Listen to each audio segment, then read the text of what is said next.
The earth is our home, a precious gift that keeps giving. As we celebrate Earth Day, let us recommit to protecting this beautiful paradise. Welcome to another informative and exciting Monday edition of Jamaica Magazine. I'm your host, Theodore Henry. Today's journey will take us on an exploration of not one or two, but 4 exquisite gardens that have laid roots on our beautiful island rock. But first, the news. Stay with us. Jamaicans, practice proper disposal of garbage, and if items can be reused, recycle them. We all have a part to play in protecting our environment from pollution. We are building Jamaica.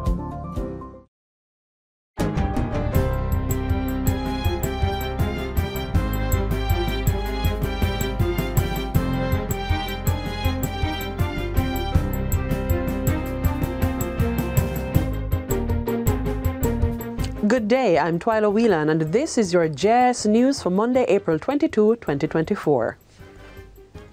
Senior Deputy DPP Claudette A. Thompson has been appointed to act as the Director of Public Prosecutions effective today. The Ministry of Justice announced the decision in a press statement earlier today, revealing that Ms. Thompson had been approved by the Governor-General upon the recommendation of the Public Service Commission. The ministry says Ms. Thompson brings with her a wealth of experience and dedication to the pursuit of justice. Her acting appointment follows a statement from the Attorney General's chambers on the weekend, indicating that the DPP, Mrs. Paula Llewellyn, had advised that she was unable to carry out the functions of her office at this time. This, the AG says, is due to the ambiguity and consequent uncertainty arising from the Constitutional Court's ruling on Friday. The justices ruled that the amendment to the act that was passed in Parliament in July last year, increasing the retirement age of the DPP from 60 to 65, is constitutional. But the court also determined that a second amendment allowing the DPP a second extension of her tenure was unconstitutional, null, and of no legal effect. Justice Minister Delroy Chuck has said the government will be appealing that aspect of the ruling. The government of Jamaica does not agree with this part of the ruling of the Constitutional Court and will instruct its attorneys to ask for a stay of execution and immediately appeal the ruling. The newly constructed Falmouth Artisan Village is now officially opened to the public. Prime Minister Andrew Holness and Tourism Minister Edmund Bartlett were on hand for Friday's opening ceremony. The $700 million initiative is part of the Hampden Wharf Development Project, financed by Tourism Enhancement Fund at a cost of $5.7 million. Prime Minister Holness says building the Artisan Village is a serious attempt by the government to ensure the diversification of the tourism product. This artisan village stands as a testament to the power of collaboration, innovation, and dedication to preserving and promoting our rich cultural history. It is through collaborative efforts that the vibrant spirit of Jamaican craftsmanship, artisanship, and entrepreneurial spirit of our people have found a new home on this historic site of Hampden Wharf. The village, which is the first of its kind in Jamaica, is poised to be replicated in Ocho Rios, Montego Bay, and Negril. This artisan village is the product of a wider policy determination by the Ministry of Tourism to deal with the issue of upscaling not just the quality of the cultural offerings of Jamaica, but to scale up the quality and indeed the expressions of things that are truly and authentically Jamaican, so that when visitors come to our destination, they have what authenticates their visit. 12 new high-end motor vehicles valued at approximately $97 million have been added to the fleet of the Department of Correctional Services, DCS, increasing its number to 119. They were formally handed over during a commissioning ceremony at the Tower Street Adult Correctional Center on Friday.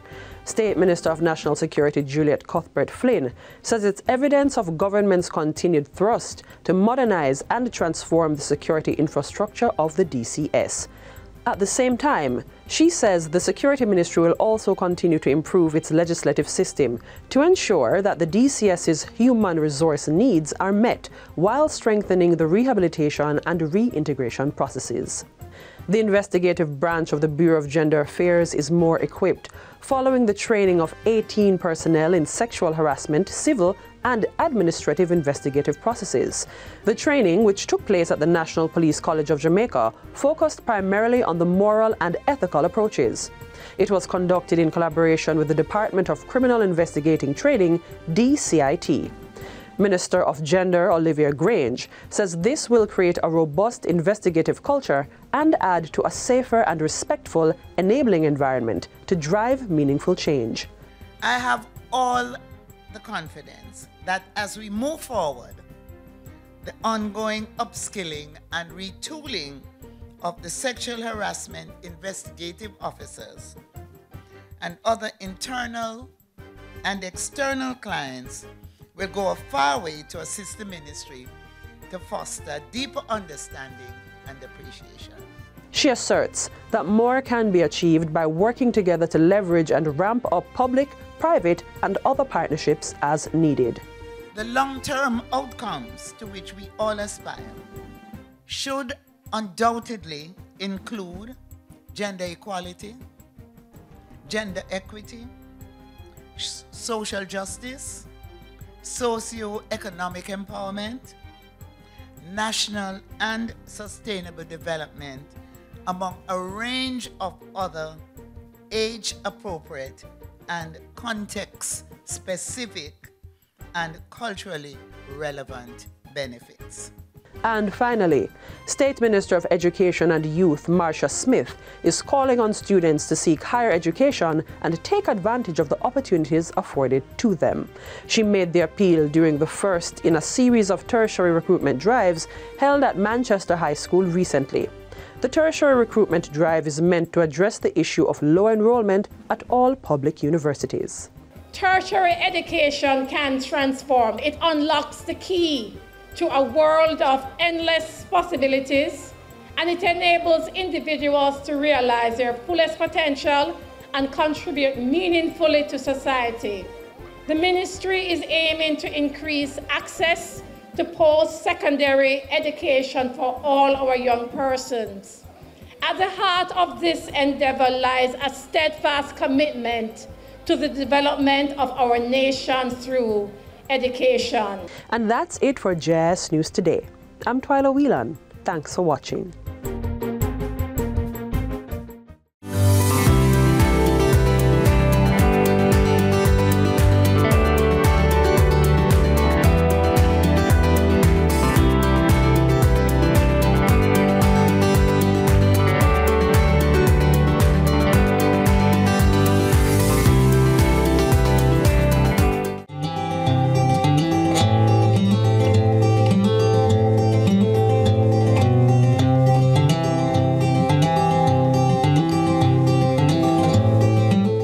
As we begin our promised garden excursions, let's take a trip to the beautiful parishes of St. Thomas and St. Andrew, where these lush grounds will provide the calming relaxation you've been longing for.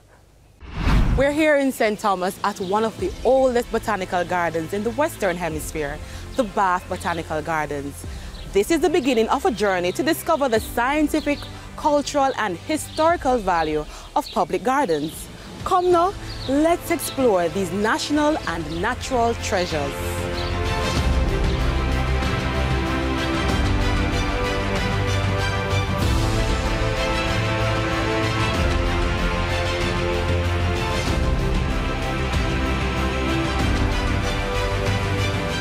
So what differentiates a public garden from a regular place where flowers and trees grow? A public garden is an institution where plants are collected for the purpose of education, research, conservation, and recreation. Along with Bath, there are 3 other public gardens on the island: Castleton in St. Mary and Hope and Syncona Gardens, both in St. Andrew.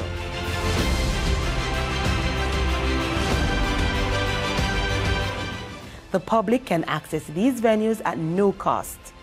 Today, we'll be exploring Bath and Castleton. Except for Hope Gardens, the Public Gardens Division of the Ministry of Agriculture, Commerce, Industry and Fisheries, MICAF, preserves and maintains these natural beauties. The objective then of the public garden is to conserve the biodiversity of plant life in the island. So we're here to ensure that the plants are maintained, they are conserved, they are preserved, that research is conducted on them so that generations and generations will have that area. Bath Botanical Garden was the first public garden established on the island.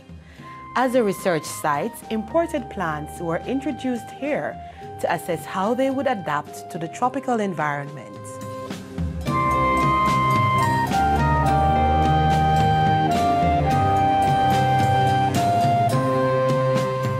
Food that Jamaicans love, like breadfruit, was first introduced to this garden by Captain Bly. He came here with the breadfruit, the ackee and OTT apple. Those are the famous ones. Other plants were introduced to the garden that people see all the time, the bougainvilleas, the crotons. All of these were first introduced to the gardens. Constant flooding from the nearby sulfuric spring destroyed many of the plants and led to a decline of the garden. Though nowhere near its former glory, the space still provides the opportunity for persons to come and enjoy nature's bounty.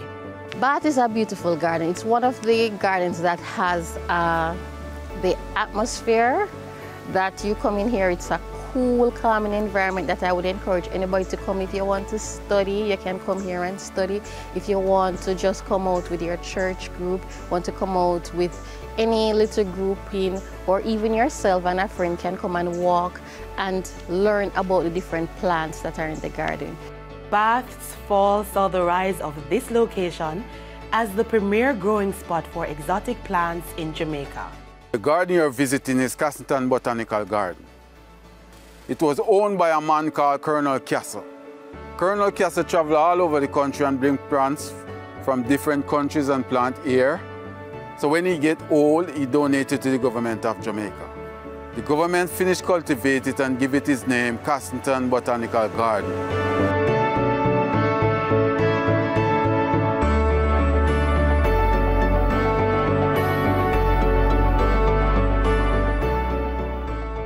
Growing here are many of the plants introduced on the island in the 19th and 20th century. These include poinciana, Bombay mango, navel orange, and tangerine. One time it had over 400 palms. I think we're down to 180 species. So you have an area dedicated to the various palms that were introduced into the gardens.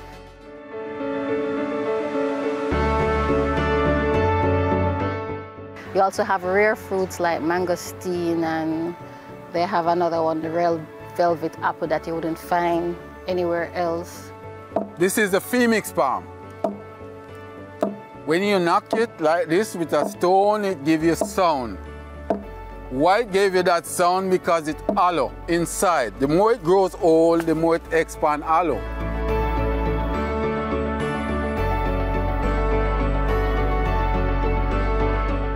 Educational tours are just some of the offerings here at Castleton. But you can stop by for a swim if that's your thing. Perhaps a cookout is more your flavor.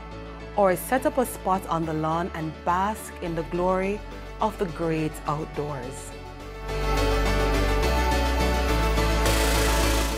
Our expedition of the historic Bath and diverse Castleton Gardens ends here.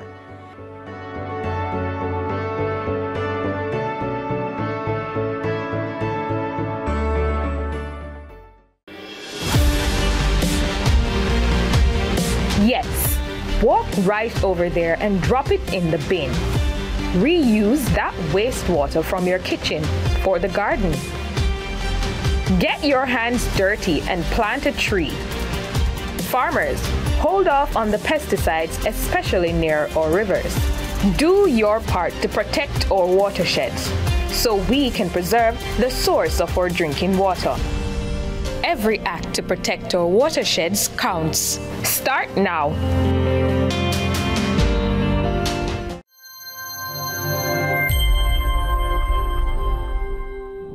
I'm Andrew Bennett, Chief Public Procurement Policy Officer, Ministry of Finance and the Public Service. Elevate is about changing misperceptions on what public procurement really is. You know, too often our experience with public procurement happens when some journalist reports about scandal or corruption because the government has spent money in a way that, we don't want. But public procurement is so much more than scandal. Public procurement is really about government investing, spending billions of dollars to construct roads, to construct hotels, to buy ventilators for hospitals, to buy nuclear equipment for nuclear research centers, to ensure that children in school can eat. And that spend comes with a whole range of considerations and possibilities. And we want to open up and unlock all of the potential that public procurement has. So we have to change the narrative. Elevate then is about bringing all the people together, academics, business people, lawyers, procurement practitioners, other stakeholders, one space to have them interact with new ideas, fresh takes on the same old things, and to network and then come away with a resolve to do better, to elevate procurement in Jamaica.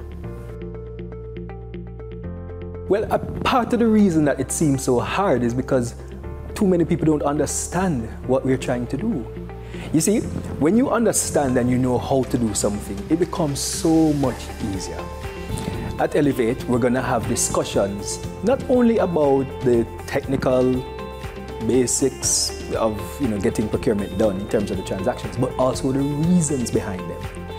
And that, I think, will help persons to bring better context to all of the activities and the discussions surrounding public procurement. Elevate is taking place at the Montego Bay Convention Center, April 23 to 25, 2024. And each day, we're going to give you a fantastic lineup of experts, not only local experts, but we're flying people in from France for them to come to share their experiences and to share new ideas. Why should you come? Well, to come to learn, to come to discuss and to explore. I'm sure you even have your own ideas about how things can be improved, and Elevate will bring all the professionals together. You have space for networking, and you also have space for benefiting from cutting edge thinking on the topics that are most important to all of us. I mentioned before that you're going to be learning not just why things are the way they are, so you get step-by-step instructions as to how to submit tenders to the government. We're also going to have a booth there for people who have not yet signed up with the GoJet, that's the Government of Jamaica Electronic Procurement System, so you can get on board and you can learn how to submit bids.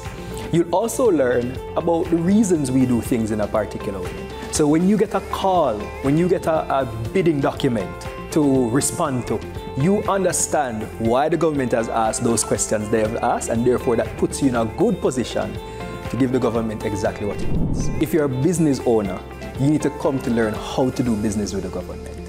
We can't do anything without acquiring the goods and services that you supply. So you need to come and we will equip you with all the tools you need to be able to respond to the government's call. If you are a procurement practitioner, you're going to learn tools to help be more efficient and effective in your job. You're also going to get a space to network with a whole range of practitioners from across the world and in the region. And so if they have problems that they've solved before and you have a similar problem, you can benefit from that interaction. If you are a lawyer, you can get a chance to contribute your voice to the development of the procurement legislation because you'll now have a better understanding of how things work. If you're an academic, you will see fertile ground for exploring further topics in public procurement that need your attention. And if you are none of the above, if you just care about how government spends your money, this is a place to come to learn and to ask questions and to get those questions properly answered. Come to Elevate.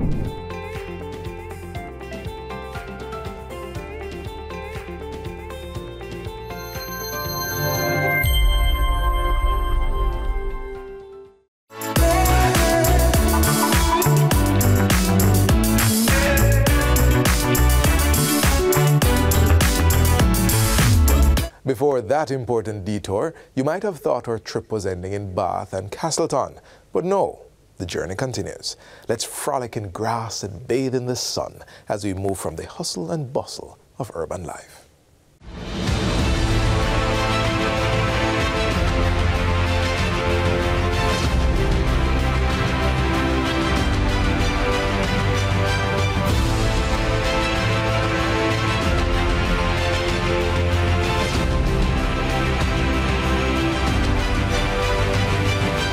They offer a large serving of nature with a dash of history and science. Public gardens, created and maintained to educate Jamaicans on the importance of plant life. They also provide free green spaces to enjoy the benefits of the great outdoors. There are 4 such spaces on the island, all supported by the Ministry of Industry, Commerce, Agriculture and Fisheries.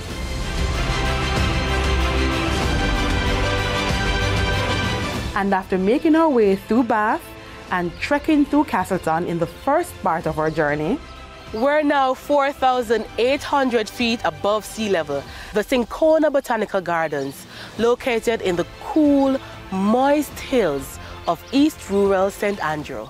Cinchona was first established in 1868 by the then Governor Sir John Peter Grant.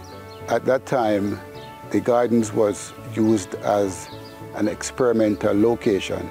Various plants from other European countries were brought here for medicinal purposes, like the eucalyptus, the camphor, and other herbs are grown up here. Cinchona is unique as it is the only garden in the Caribbean at such a high elevation. Cinchona got its name at the time when there was a malaria infestation on the island, and that Cinchona plant was brought to Jamaica by a governor of Peru. The Cinchona plant was used to cure the malaria by way of extracting the bark of the plant and transforming that into quinine. And they use that to work on the malaria. There are no conservation programs at Cinchona, but if you're feeling adventurous, make the hike and study an array of exotic plants on location, including the almost 200-year-old hoop pine.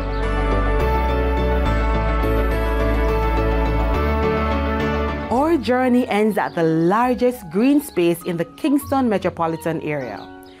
Though run by the non-governmental organization Nature Preservation Foundation, it still receives a subsidy from the government and is free to the public.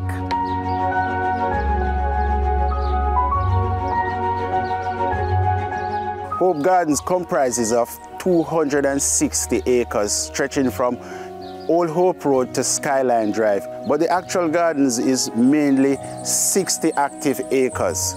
The garden was a gift to Major Richard Hope, who was part of the contingency of Pennant Venables who came to conquer the island in about 1655 when the English invaded and took over from the Spanish.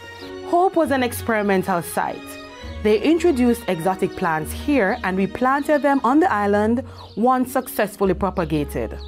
Offspring of these plants remain in the garden. We have the cannonball tree, which is native to the Amazon rainforest, that bears a fruit that takes 18 months to ripe, and it also weighs about 15 pounds. We also have the sausage tree, and that fruit can weigh anywhere between 15 to 27 pounds, and it really does look like a huge German sausage. The tree is native to West Africa, in Senegal. Hope is vital in the conservation of the island's wildlife and flora. We have a particular project in which we go to the cockpit country and get endemic plants, take them back to Hope Gardens, grow them and reintroduce them into the wild. The zoo also has a world-famous iguana project in which they have rediscovered the local Jamaican iguana bred them successfully in captivity, and have introduced over 400 native iguanas into the hills of Helsha. This garden is usually bustling with activities. Family gatherings, professional photography, and school excursions are among the popular happenings. The Chinese Garden is also a special place within the Hope Gardens. It was a gift, a $3 million gift from the People's Republic of China to the people and government of Jamaica. I like about Hope Gardens is that you are free. You can do anything you want. You can paint, you can play, you can go to the zoo, like see the animals. My group came here because we have a history group project. We thought that coming to the Hope Gardens would be a good idea, especially on a Sunday, because on a Sunday it's quiet and I think it's very conducive to practice. There is greenery and it's an open space. So, you know, you get a nice fresh breath of air while you're here, and it's, I think it helps you to focus more on what you need to do. Hope Gardens is a getaway for persons wanting a break from the hustle and bustle of city life. A visit to public gardens provides this opportunity. Nature beckons. What are you waiting for?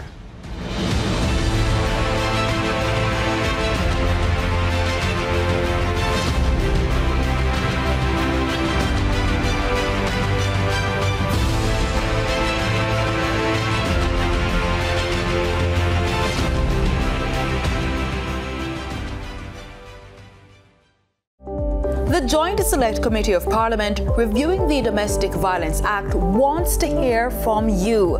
Review the Act and share your opinions with the committee. You can find a copy of the Act on the Parliament's website at www.japarliament.gov.jm under the heading Publications. Once you have reviewed the Act, submit your written opinions by Tuesday, April 30, 2024 to Clerk to the Houses, Gordon House, 81 Duke Street, Kingston, or clerk@japarliament.gov.jm. Let your voice be heard.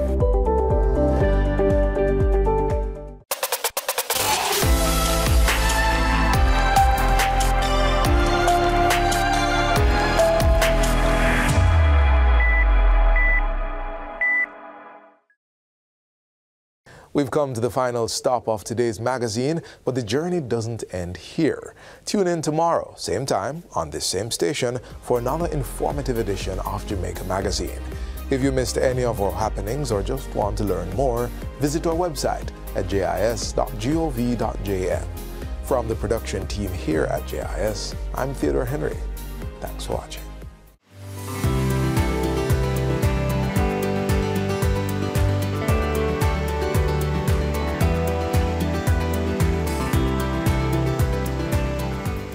This has been a production of the Jamaica Information Service, the voice of Jamaica.